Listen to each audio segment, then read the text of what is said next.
Welcome. If you manage a Telegram group and want to give another admin the power to delete stories posted by others, Telegram's latest update makes this process simple on Telegram Web for PC. Let's walk through the steps together so you can keep your group stories under control. First, open Telegram Web on your PC. Make sure you're logged in with the account that has admin rights in the group you want to manage. Next, find and open the group where you're an admin. You'll see the group's chat window appear. At the top of the chat, click on the group's name. This will take you to the group's main information page. On this page, look for the edit icon. It usually looks like a pencil in the upper right corner. Click on this icon to enter the group's settings.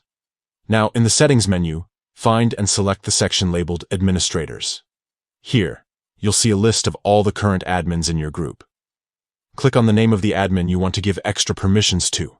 A new window will open showing the admin's current rights. Scroll through the available options until you find Delete Stories of Others. This is the new permission added in the update. Enable this option by clicking the switch next to it.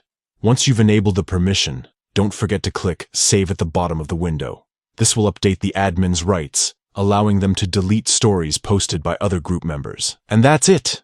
You've now successfully allowed another admin to delete stories in your Telegram group using Telegram Web on your PC. This feature is especially useful for keeping your group stories relevant and appropriate, giving you more control over what gets shared. Thanks for watching. If you found this guide helpful, make sure to share it with other group admins and stay tuned for more tips on managing your Telegram communities.